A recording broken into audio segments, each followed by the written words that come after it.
Hello and welcome back, guys, to the Noob DM channel. This is another D&D Saturday video. Um, I apologize again for not dropping a video any sooner, but things have been pretty hectic with real life stuff. I had some dental work done and some other things were going on. So um, I'm back though, and I am here to talk about Dungeons and Dragons once again with you all. A couple of weeks ago, there was a big uh, there's a big thing on the Twitter feeds, and Twitter was all aflutter. People were kind of discussing the Critical Role uh, stream, which is a pretty popular fifth edition, well, the most popular Dungeons and Dragons stream, I guess, currently on the web, has been for a number of years now. And I guess what happened was, and spoilers for people who don't haven't watched their recent campaign. So if you don't know, this is a spoiler warning. But a couple of weeks ago, there was a battle between the some of the party members. Now I didn't stream the episode, so I just read about it and heard about it. And people were talking about how Matt Mercer, who is the DM of Critical Role, went ahead and had uh, basically there was a couple of characters that were near death or dropped to one of them. I think one of them was down to like one death save and was on the brink of death. They had this. They made the character. I guess the characters underestimated an opponent and made some what people thought were some tactical mistakes.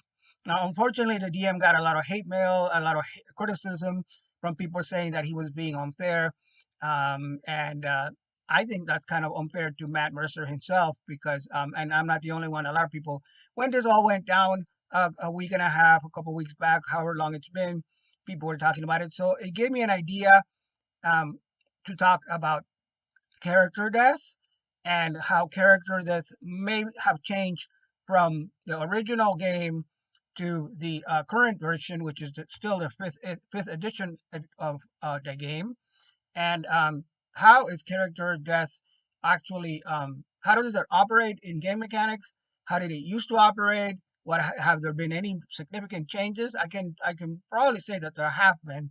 I think from my experience on a limited experience of fifth edition, I've been playing fifth edition, as you guys know, for a while now, almost on and off for since 2014, since the system was first introduced, but mostly in a concentrated time of 2 or 3 years where I play regularly either weekly games as a DM. Started DMing myself, but mostly as a player. And I thought it would be interesting to take a look at character death and how it has changed over time. So this is what the topic of today's discussion will be. So let's talk about character death in across the history of Dungeons and Dragons. All right, guys. So before we talk about how from the very beginning of D&D Basic death started. I wanted to kind of examine a little bit this article from CBR.com where it talks about how characters can defy death. And I've never read this before, but I think one of the knocks that I had and that a lot of people had about fifth edition in comparison to other editions of the game is how easy it is for the for characters, or how I should say how hard it is for characters to die.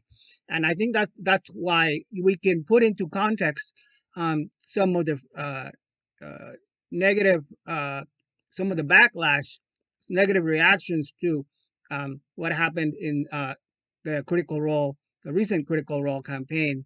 So let's go through this. I haven't read this article yet, but it talks about how your character can defy death, and it's by Jennifer Meltzer from earlier this year. And he says character death can be one of the most traumatic experiences for D&D players. Fortunately, there are a number of ways to avoid an untimely end. So I guess it's just how to advise on how to avoid getting killed, which is interesting. A character's death in D&D can be incredibly traumatic, can be an incredibly traumatic experience. After spending time and effort creating a character, then learning and growing alongside them during their adventures, the mere thought of them dying in combat is enough to give players the shivers. Character death plays a major role in the overall game process, but it doesn't necessarily have to. Well, I would argue that um, it's a good thing that uh, character death plays a major role. Um, Death, and I think other people have made this point, so it's not like an original idea for sure.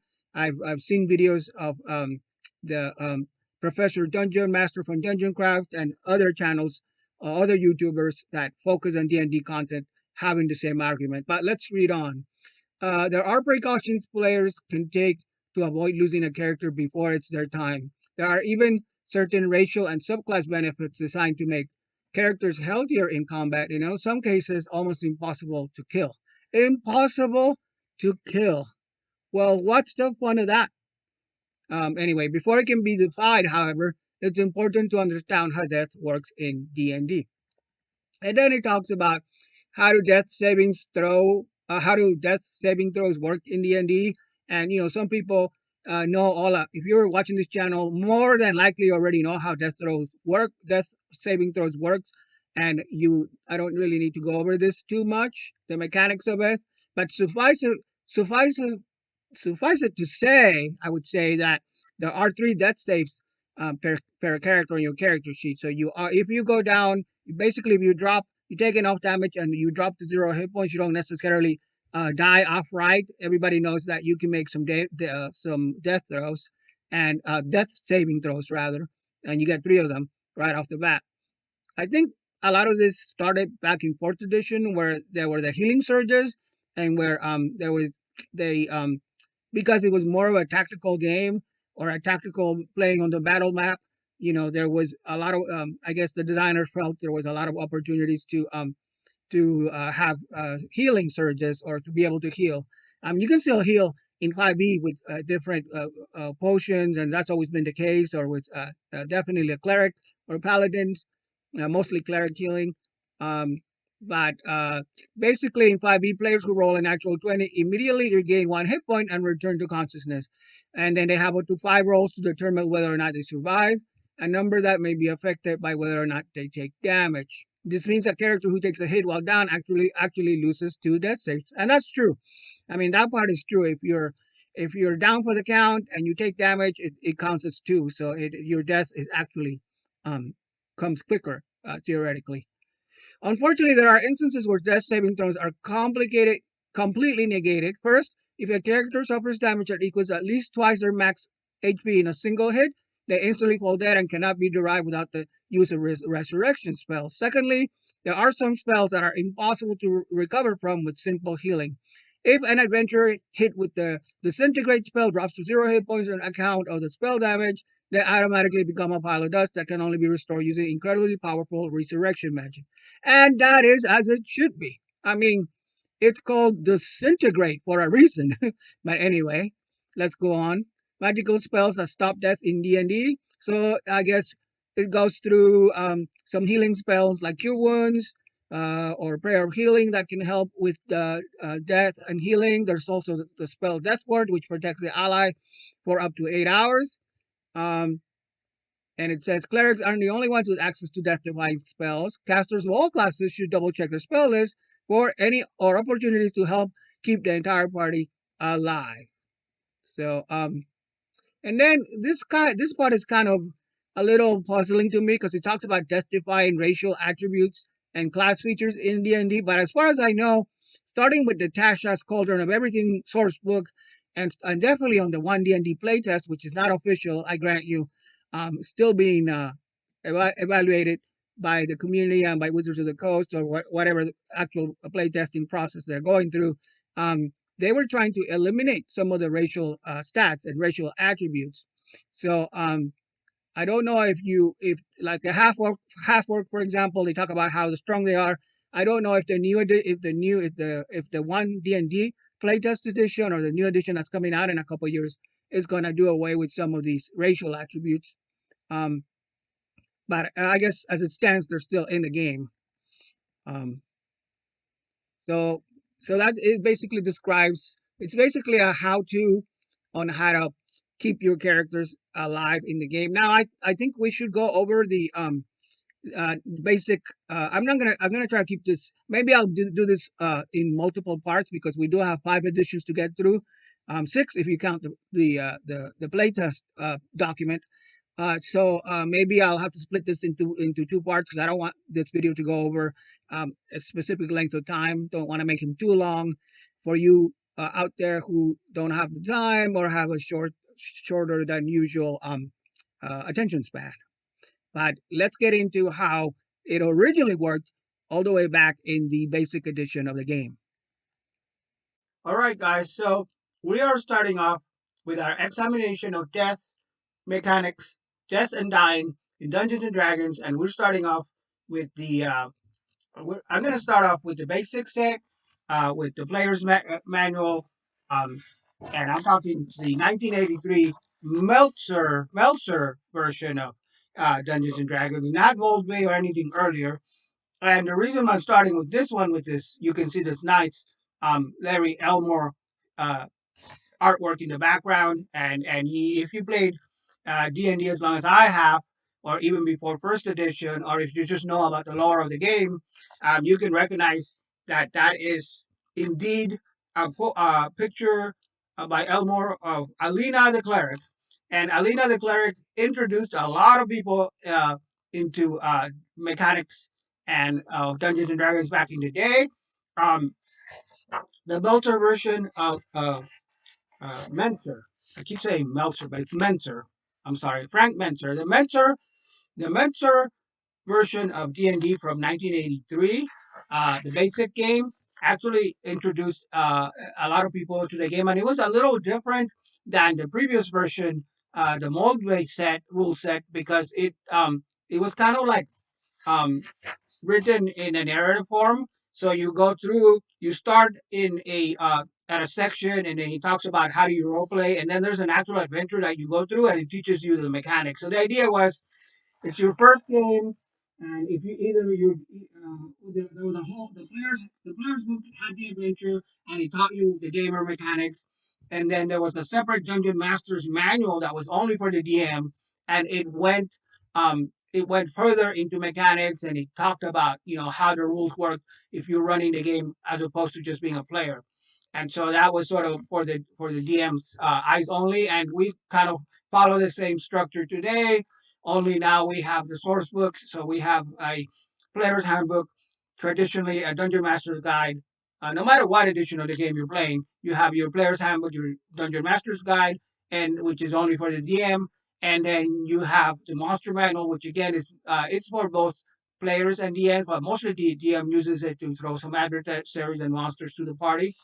But the way Alina, the cleric, significantly played into it is because shockingly, when you go, and spoiler for anybody that hasn't played the basic game adventure from way back from the 1983, shockingly, Alina doesn't make it alive. She gets killed in a dungeon, and it introduces the characters to the death mechanics. And if you turn to the Mentor Player's Handbook, and it's on page 6, it talks about it is kind of like a choose your own adventure type of thing, where if depending on what you roll, if you roll a saving throw, and it's a high saving throw, like I think it was like a 17 or higher, something happens, and if you roll low, something else happens.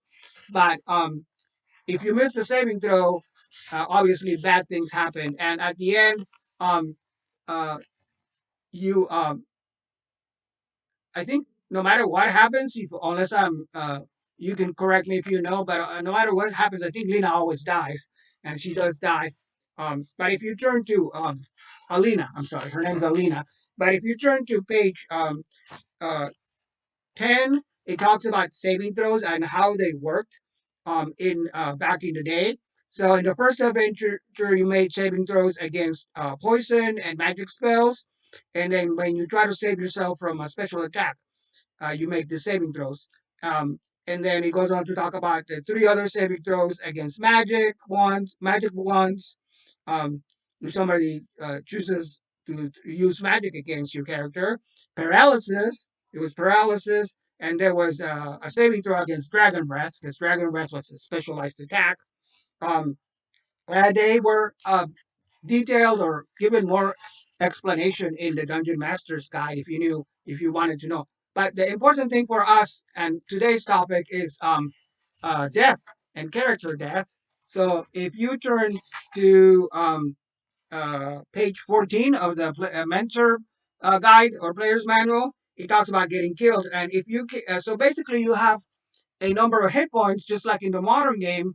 But back in the day, the math worked a little bit different, so you didn't have a whole lot of hit points, especially at the first level or the early level. Somebody playing the introductory adventure would be at first level, would have a very low amount of hit points, unless they were like I think if you were a fighter, that would probably would have high, obviously more hit dice and more a sturdier.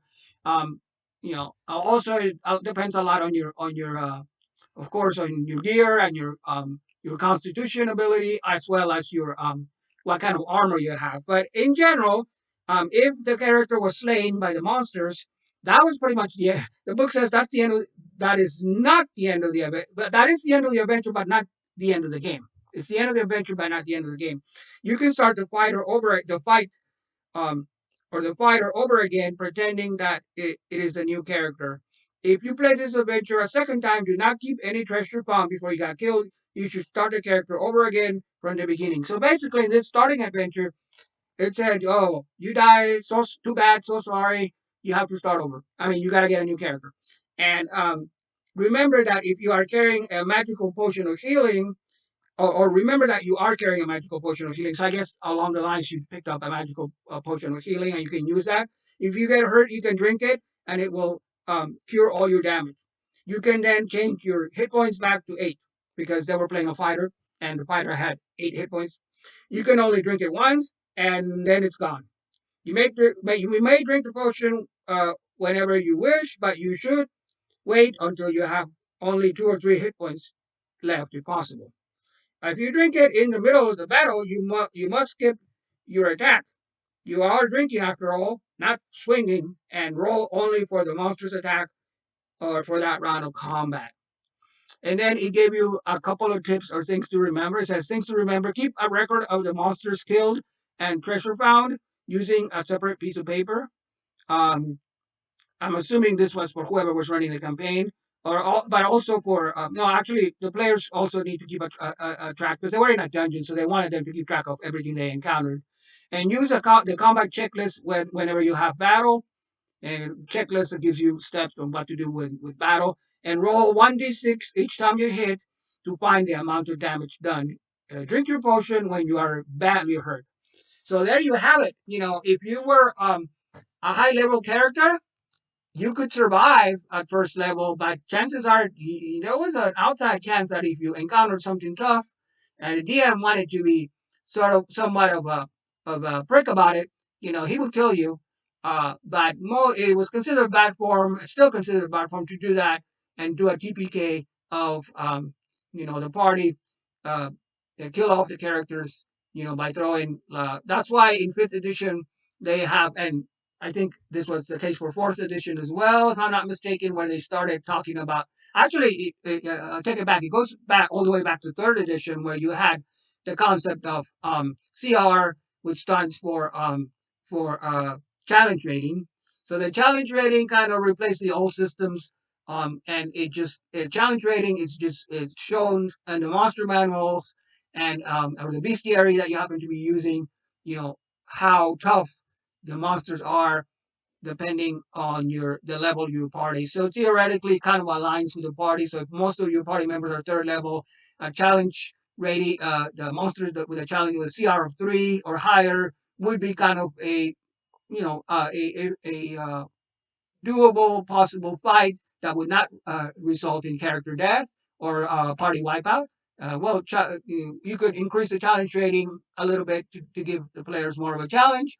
I do this if you have a big group, like if you have a party that's full of 5 or 6 characters, and even maybe some NPCs assisting them, and then you only have 1 or 2 monsters. Obviously, because of the way that the mechanics are set up, especially in fifth edition, the characters are going to get a lot more hits, and the monsters may not survive through the encounter unless you use some other tactics. In fourth edition, there was the edition of Minions, which I really liked, and I hope that mechanic comes back at some point, and so do a lot of other people, where you have like minions, which are maybe one, they all have one hit point, but they work for the big boss. So there's a big boss that you battle, the big boss monster has a lot of hit points and it's a lot tougher, but you can spread out the minions on the battlefield, and then that's sort of like target fodder for the characters, and they feel good because they're killing a bunch of creatures, but they don't necessarily have a lot of strength to them. They're not very sturdy, although they still have attacks,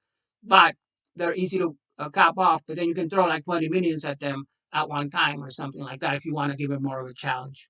So that's the way it worked back in BASIC. And next, we're going to be looking at how it changed, if it changed at all. I don't really recall if it changed that much with AD&D first and second edition. So we'll take a look at that next. Well, guys, that's all the content we have time for today. Thank you so much for tuning in to the YouTube channel. And next time we meet here on Noob DM, I will go ahead and be discussing part two. I'll have part two of this video where we'll be discussing character death and how the mechanics actually work in Advanced Dungeons and Dragons, which is the first edition, and 2E, the second edition of the game. So if you like this kind of content, don't forget to like, um, or share, or subscribe. So go ahead and like or subscribe. Um, and that will allow us to get the algorithm to continue to bring for me to bring these videos to you and these type of D&D topics. And I also have a Patreon, which I will put a link to in the description. And if you feel like helping out the channel financially, that'll help me out a great deal, so that I can continue to have these type of videos on our favorite uh, tabletop role-playing game, Dungeons and Dragons. Take care and have a great rest of your day.